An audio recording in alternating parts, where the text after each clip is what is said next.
வாழ்க வையகம், வாழ்க வையகம், வாழ்க வளமுடன். குரு வாழ்க, குருவே துணை. தியானமே யோகம், யோகமே ஞானம். தமிழ் ஆனந்த யோகம் வாழ்க வளமுடன். தமிழ் ஆனந்த யோகத்தின் இன்றைய சிறப்பு சிந்தனை துளி, மாயைகளின் ஆணிவேர். பண்டமாற்று முறையினை எளிமைப்படுத்துவதற்காக, சௌகரியத்திற்காக சமுதாயத்தில் கொண்டு வரப்பட்டதுதான் பணமாற்று முறை. ஆனால் சமுதாய மக்கள் தனது வாழ்நாட்களின் பெரும் பகுதியை பணம் தேடி ஓடி சேர்த்து கொள்வதற்காகவே விரயம் செய்கிறார்கள். உண்ணவும் உறங்கவும் நேரம் இல்லாமல் ஓடிக்கொண்டிருக்கிறார்கள்.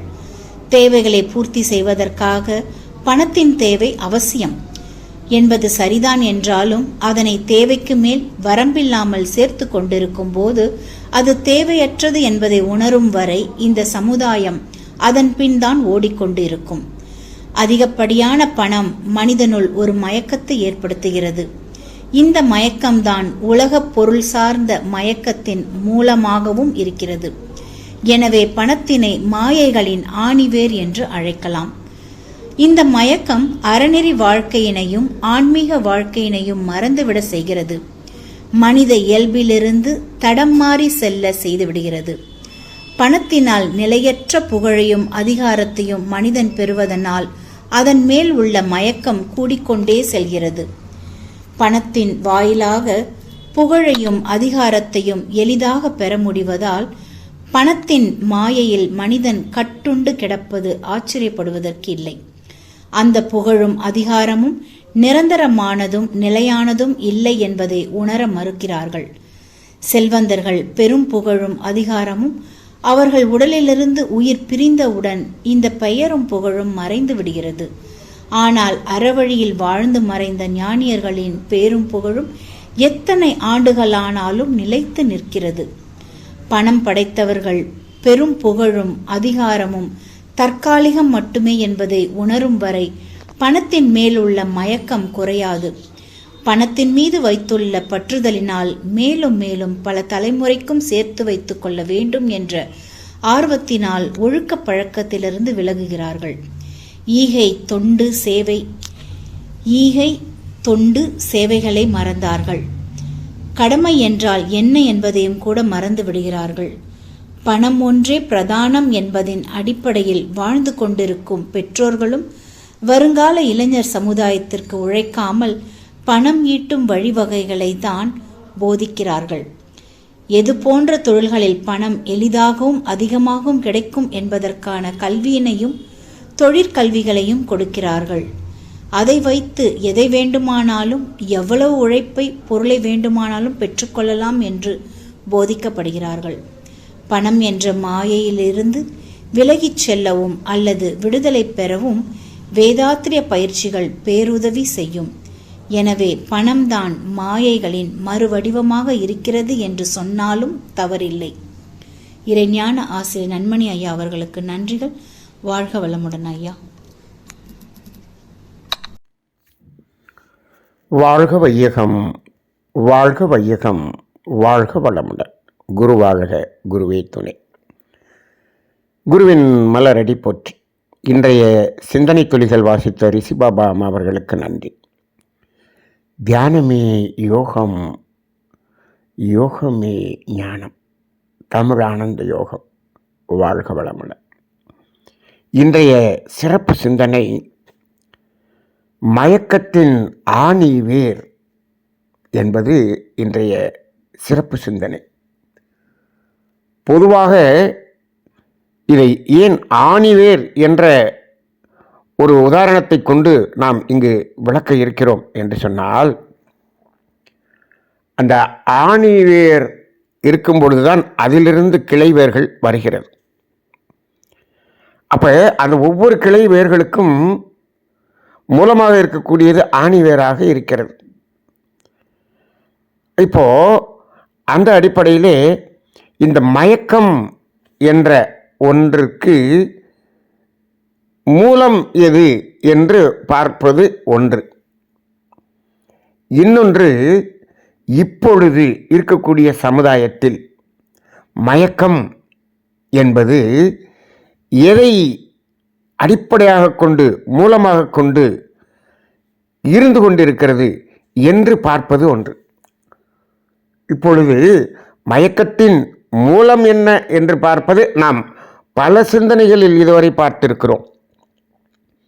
அது வேறு ஒன்றுமல்ல, தேவைகள் 3, அந்த இயற்கை துன்பங்களை நீக்க வேண்டும் என்பது, அந்த தேவைகளை நிறைவு செய்த இடத்தில் அதை தொடருவது என்பதுதான் மயக்கத்தின் மூலம்.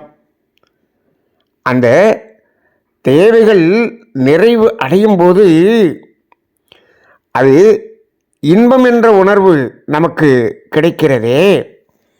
அந்த இன்பம் என்ற உணர்வு இந்த பொருளிலிருந்து தான் கிடைத்தது என்று அந்த பொருளை தொடர்ந்து அனுபவம் செய்கிறானே, அதுதான் மாயையின் மூலம்.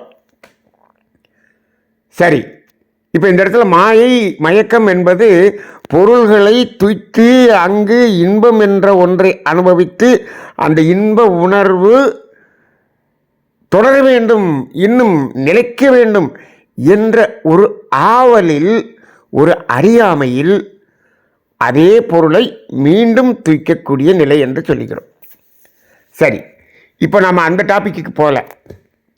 இப்போ மயக்கத்தின் ஆணிவேர் என்று இப்போ என்ன சொல்கிறோம் அப்படின்னம்னா, இந்த பொருள்களில் தானே மயக்கம், இன்னொன்று உறவுகளில் மயக்கம்.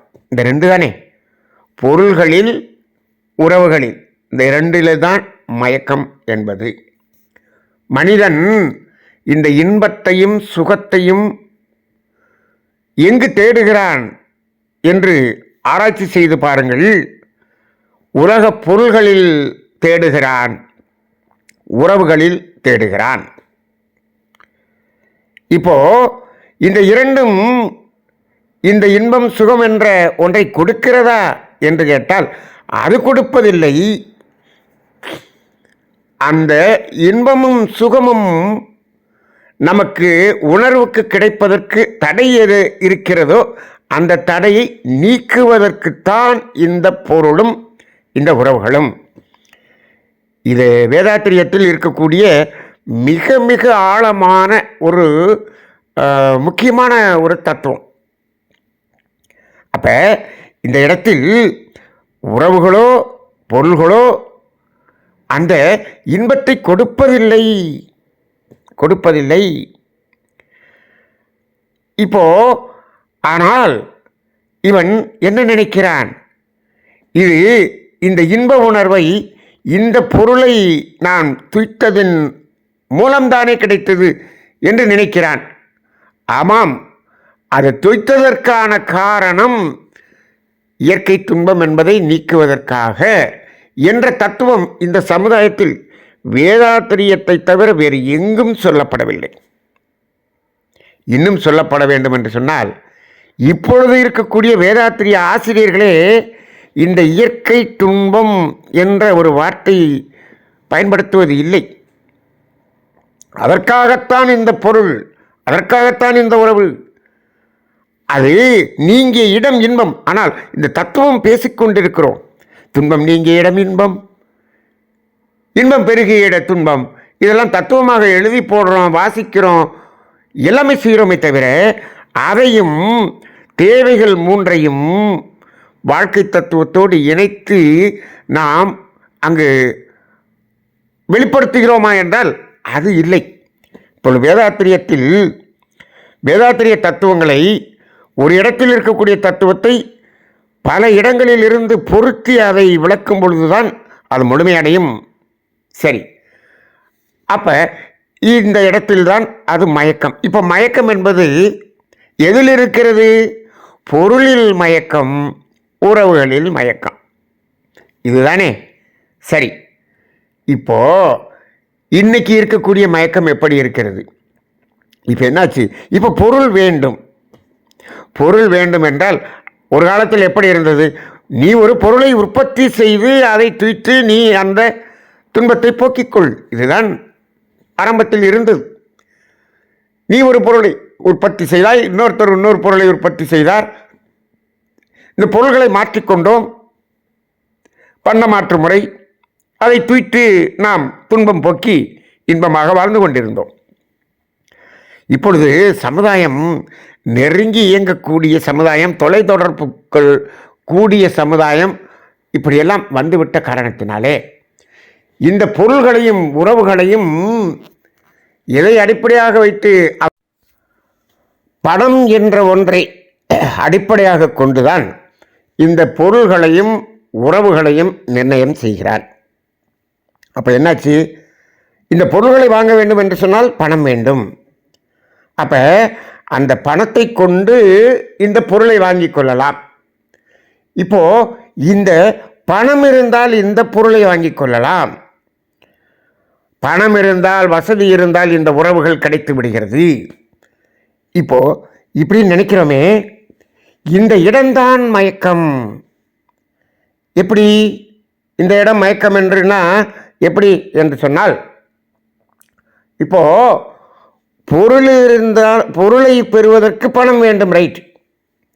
அந்த பணத்தை பெறுவதற்கு என்ன வேண்டும் என்று சொன்னால் நாம் என்ன செய்யணும்? ஒரு பொருளை உற்பத்தி செய்ய வேண்டும்.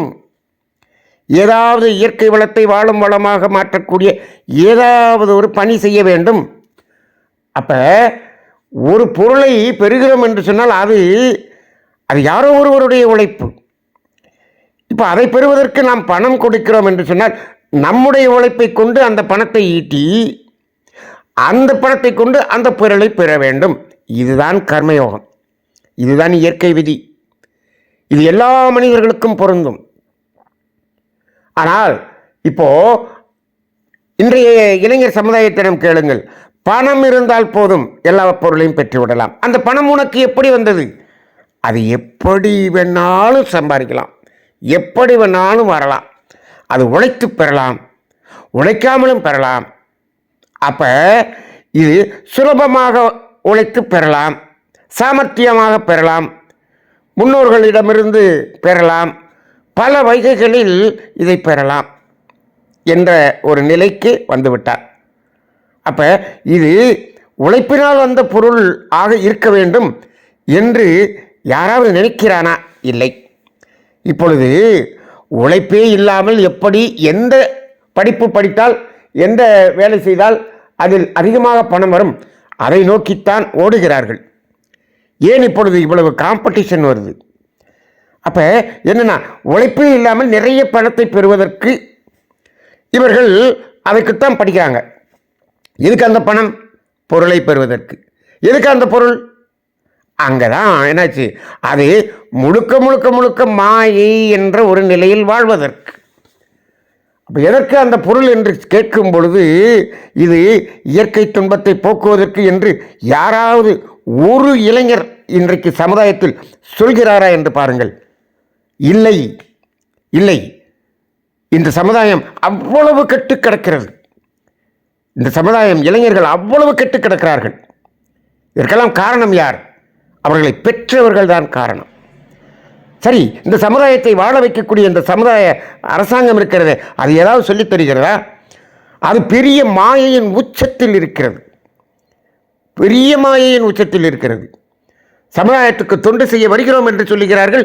அவர்கள் என்ன சொல்கிறார்கள்? எனக்கு இந்த துறையை கொடு, எனக்கு இத்தனை துறையை கொடு, எனக்கு அதை கொடு, இதை கொடு என்று போட்டி போட்டுக் கொண்டிருக்கிறார்கள். எதற்காக?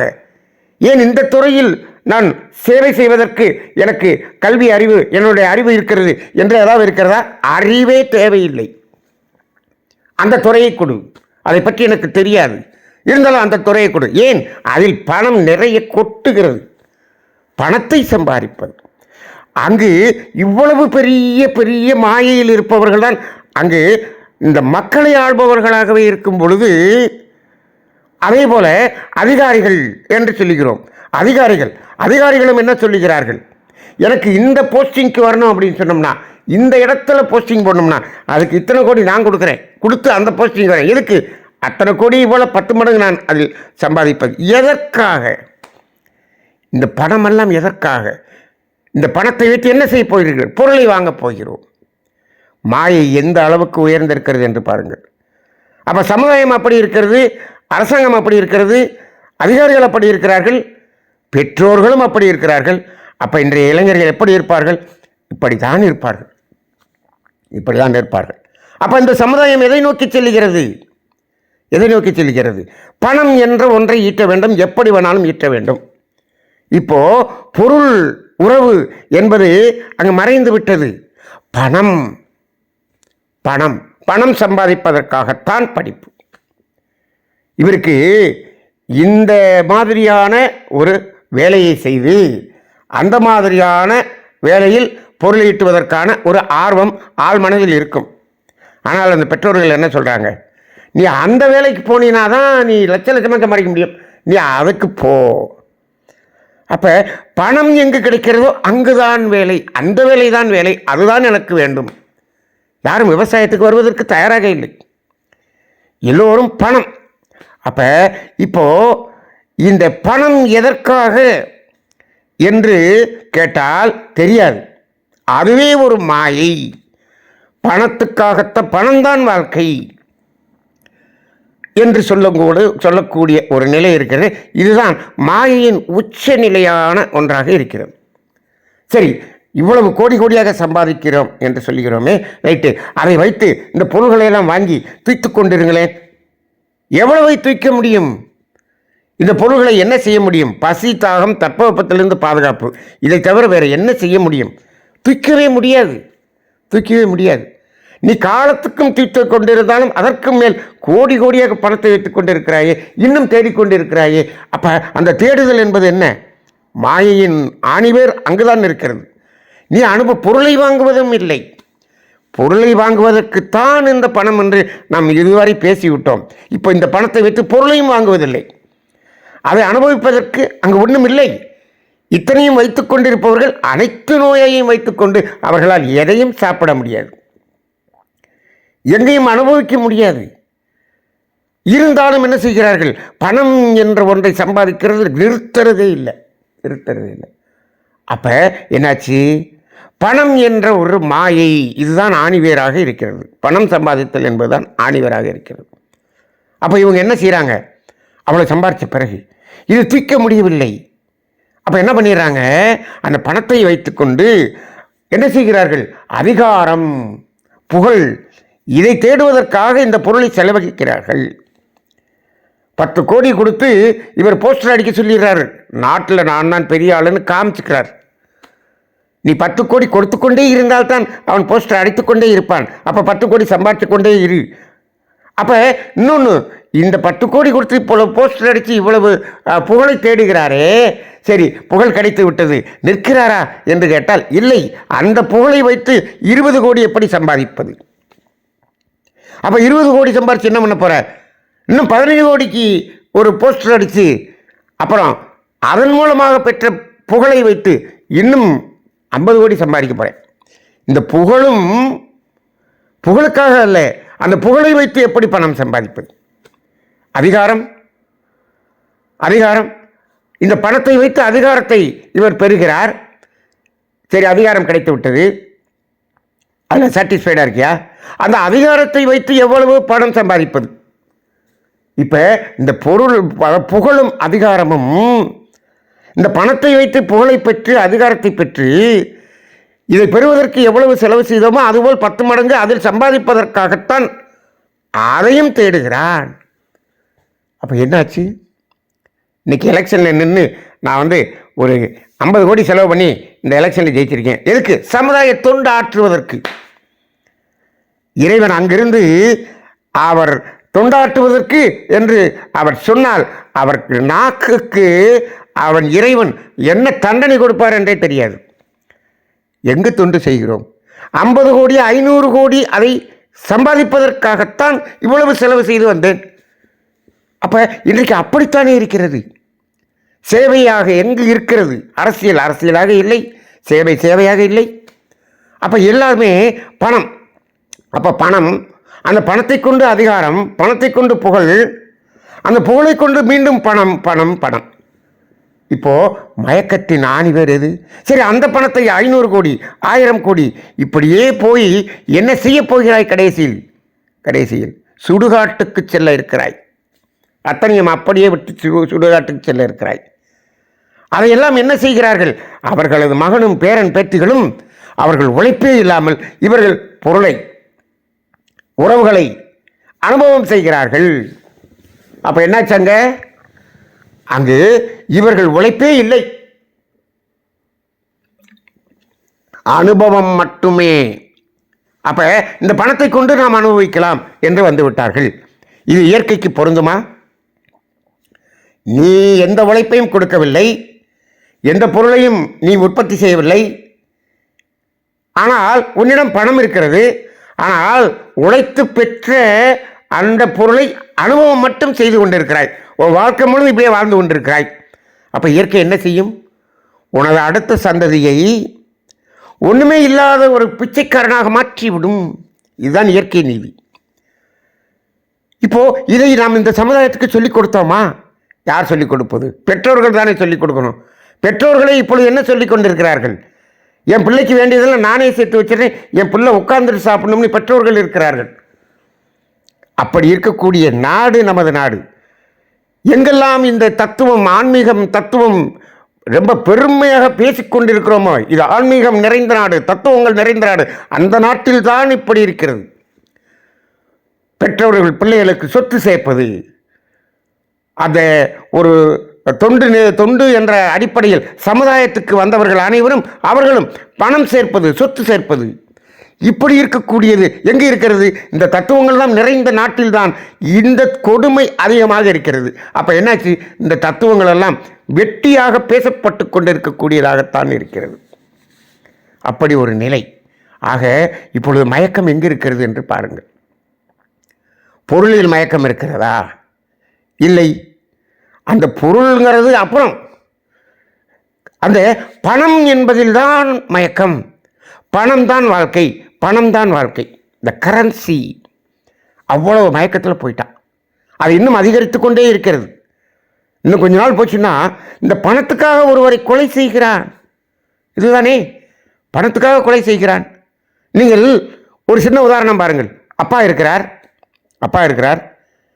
இப்போது அவர் ஒரு 50 லட்ச ரூபா என்ன பண்ணியிருக்கார், ஒரு டெபாசிட் பண்ணிவிட்டு அதில் இருக்க இன்ட்ரெஸ்ட் எடுத்து சாப்பிட்டுட்டு இருக்கார் அப்படின்னு வச்சுக்கோம். இப்போ என்னாச்சு? இப்போது அந்த 50 லட்ச ரூபா இவர் இறந்தவுடன் அதற்கு வாரிசு ஒன்று போடணும். மகனை வாரிசாக போட்டு விட்டார். நான் இறந்த பிறகு இந்த 50 லட்சம் அவனுக்கு என்று போட்டு விடுகிறார். அந்த பேங்க் மேனேஜர்கிட்ட எங்கள் அப்பாவுடைய 50 லட்சம் எப்போ எனக்கு கிடைக்கும்? உங்கள் அப்பா இறந்தாருன்னா கிடைக்கும் அப்படின்னு சொல்கிறாங்க. அவ்வளோதானே, இந்த ஒரு வாரத்தில் அவர் இறந்து விடுவார், எனக்கு பணத்தை ரெடியாக எடுத்து வச்சுருங்க அப்படின்னு சொல்லிட்டு போயிடுறான். கொன்னுட்டு அதை எடுத்துடுறான். இப்படி ஒரு மனநிலை இங்கு வந்திருக்கிறதே. எப்படி? எதற்கு? உனக்கு கைகால் இல்லையா? அறிவு இல்லையா? எப்படிப்பட்ட சமுதாயத்தை உருவாக்கி இருக்கிறோம். ஆனால் நாம் என்ன சொல்லிக் கொண்டிருக்கிறோம்? ஆன்மீகம் நிறைந்த, தத்துவம் நிறைந்த நாடு, சித்தர்கள் வாழ்ந்த நாடு, ஆன்மீக பூமி நாடு. இந்த இடத்தில்தான் இந்த அப்பாவினுடைய அந்த பணத்தை பெறுவதற்கு அப்பாவையே கொலை செய்யக்கூடிய அளவுக்கு வந்த அத்தனை கேஸை நம்ம சமுதாயத்தில் பார்க்கிறோம். தொலைத்தொடர்புகளில், நம்ம செய்திகளில் அந்த மாதிரியான நிகழ்வுகள் நடந்ததை பார்க்கிறோம். எங்கே இருக்கிறது மயக்கம்? பணம் என்பதில் ஒரு மயக்கம். அப்படி நாம் இளைஞர்களை இப்பொழுது வளர்த்திருக்கிறோம். இப்படி வளர்த்து விட்டு அப்புறம் வாழ்க்கையில் அந்த கொடுமை, இந்த கொடுமை, அப்படி வியாதி, இப்படி வியாதி, இது எல்லாம் இன்னும் 10 மடங்காக பெருக இருக்கிறது. இன்றைக்கு இருக்கக்கூடிய சமுதாயத்தின் இந்த மயக்கம், இந்த பணத்தின் மீது இருக்கக்கூடிய மயக்கம், பொருளின் மீது இருக்கக்கூடிய மயக்கம் தானே துன்பத்துக்கு போகுது. நம்ம சொல்லியிருக்கோம் இல்லையா? தேவையை மீறும் போது மயக்கம், மீறினால் அது துன்பம். இப்போது அந்த பொருளுக்கே போகல, பணத்திலேயே இவ்வளவு மயக்கத்தில் உச்சத்துக்கு போயிட்டான்னா அப்போ இவனுடைய விளைவு எப்படி இருக்கும்? நமது சமுதாயத்தில் இருக்கக்கூடிய இளைஞர்கள் எல்லாம், இன்னும் பிறக்க போகக்கூடிய இளைஞர்கள் எல்லாம் எப்படி வாழப்போகிறார்கள் என்று கேட்டால் துன்பத்தின் உச்சத்தில் வாழப்போகிறார்கள் என்பது இப்பொழுது அப்படியே அந்த கண்ணாடிக்குள்ளாக தெரிகிறது. எப்பொழுது இதை மாற்றம் கொண்டு வருவது? யார் இதை விளக்குவது? இதை விளக்குவதற்கு வேதாத்திரியம் அடிப்படையான தத்துவத்தை வெகு எளிமையாக புரியக்கூடிய அளவில் கொடுத்திருக்கிறது. ஆனால் இந்த சமுதாயத்தில் அதை சரியாக எடுத்து சொல்லவில்லை. இதே வேதாத்திரியம் என்ற ஆன்மீகத்தையே வைத்துக்கொண்டு எப்படி பணம் ஈட்டுவது, பொருள் ஈட்டுவது என்பதை, இந்த பிரபஞ்ச சக்தி எப்படி கொண்டு அதை பெருக்குவது என்று ஒரு மாயை இப்பொழுது புதிதாக கிளம்பி இருக்கிறது. அதையும் பார்க்கிறோம். ஆன்மீகத்தை பயன்படுத்தி கொண்டு பணம் பெருக்குவது என்று. அப்போ அந்த அடிப்படை ஒரு தத்துவத்தின் மூலம் என்பதே தெரியாமல் மாறிக்கொண்டிருக்கக்கூடிய சமுதாயமாக மாறிவிட்டது. ஆக இந்த மயக்கத்தின் ஆணிவேர் என்று சொன்னால் இப்பொழுது நாம் எதை சொல்ல வேண்டியிருக்கிறது என்று சொன்னால், பணம்தான் வாழ்க்கை என்று எங்கெல்லாம் மனிதர்கள் நினைக்கிறார்களோ, இந்த பணத்துக்காகத்தான், பணம் சம்பாதிப்பதற்காகத்தான் நான் உயிர் வாழ்கிறேன் என்று நினைக்கிறார்களோ, பணம் சம்பாதிப்பதற்காகத்தான் நான் படிக்கிறேன் என்று நினைக்கிறார்களோ, ஒரு வேலை செய்வது கூட பணம் சம்பாதிப்பதற்காகத்தான் வேலை செய்கிறேன் என்று சொன்னால் கூட மயக்கம். நான் இந்த இயற்கை வளத்தை வாழும் வளமாக மாற்றும் இந்த பணியில் நான் வேலை செய்கிறேன், அதில் வேலை செய்யும் பொழுது எனக்கு அதில் ஒரு பொருள் கிடைக்கிறது, அதுதான் உண்மை. இந்த பணம் கிடைப்பதற்காகத்தான் வேலை செய்கிறேன் என்ற மனநிலையில் போனால் அதுவும் மயக்கம். இப்பொழுது நமது நாட்டில் மயக்கத்தின் ஆணிவேர் எங்கே இருக்கிறது? இந்த நாட்டில் இருக்கக்கூடிய மனிதர்களே மயக்கத்தின் ஆணிவேராகத்தான் இருந்து கொண்டிருக்கிறார்கள். இதனுடைய விளைவு கடும் விளைவாக வர இருக்கிறது என்பதை நாம் உணர்ந்து கொள்கிறோம், தெரிந்து கொள்கிறோம். இது சமுதாயத்துக்கு உணர்த்த வேண்டும். இது கொஞ்சம் கேட்பதற்கு கொஞ்சம் ஹார்ஷாக தான் இருக்கும். உண்மை என்ன என்று சொன்னால், நமது இறைவனும் நமது முன்னோர்களும் இன்றைய சமுதாய மனநிலையில் இப்பொழுது இருக்கக்கூடிய இந்த மயக்கத்தை பார்த்தார்கள் என்று சொன்னால் நொந்து விடுவார்கள். அப்படி ஒரு மயக்கத்தை உண்டு பண்ணிவிட்டது இந்த சமுதாயம். பெற்றோர்களும் இங்கு கல்வியாளர்களும் அரசாங்கமும் அதிகாரிகளும் இப்படி ஒரு மயக்கத்தை உண்டு பண்ணிவிட்டார்கள். இதற்கு தீர்வு ஆன்மீகத்தில் தான் கொடுக்கப்பட வேண்டும். வேதாத்திரியம் அதை ரொம்ப எளிமையாக கொடுக்கிறது. இந்த வேதாத்திரியத்தையும் இப்படி பணத்துக்காக என்று மாற்றிவிட்டோம் என்று சொன்னால் இன்னும் இந்த மனிதர்கள் உய்வதற்கு வழியே இல்லை என்ற ஒரு நிலை ஆகிவிடும். அதன் அடிப்படையில் இந்த சிந்தனையை ஆழ்ந்து சிந்திப்போம், நாம் சிந்திப்போம், நமது குடும்பங்களில் அதை நடைமுறைப்படுத்துவோம். இதிலிருந்து ஓரளவுக்காவது நாம் மாறுவோம். இந்த பணம் எதற்கு? பொருள் பெறுவதற்கு. இந்த பணத்தை பொருளை உற்பத்தி செய்து உழைத்து பெற வேண்டும் என்ற உணர்வை கொடுங்கள். அதை வைத்து பொருளை வாங்குங்கள். அந்த பொருளை வாங்கி இயற்கை துன்பத்தை போக்கி நிலையான நீடித்த இன்பத்தை அனுபவியுங்கள் என்ற ஒரு தத்துவத்தை நமது பிள்ளைகளுக்காவது சொல்லிக் கொடுங்கள். ஊர் எப்படியோ இருக்கட்டும், நமது சந்ததியாவது நன்றாக இருக்கட்டும் என்ற அளவில், இது குறுகிய அளவிலான சிந்தனை தான், அப்படியாவது இருக்கட்டும், நமது குடும்பமாவது அந்த ஒரு நிலையில் ஒரு இயற்கையான ஒரு அந்த தத்துவத்தின் அடிப்படையில், இறை நீதியின் அடிப்படையில் வாழட்டும். முடிந்த அளவுக்கு இதை எடுத்து செல்லுங்கள். உங்களது உறவினர்களுக்கு எடுத்து சொல்லுங்கள், உங்களது நண்பர்களுக்கு எடுத்து செல்லுங்கள். வாழ்க வளமுடன்.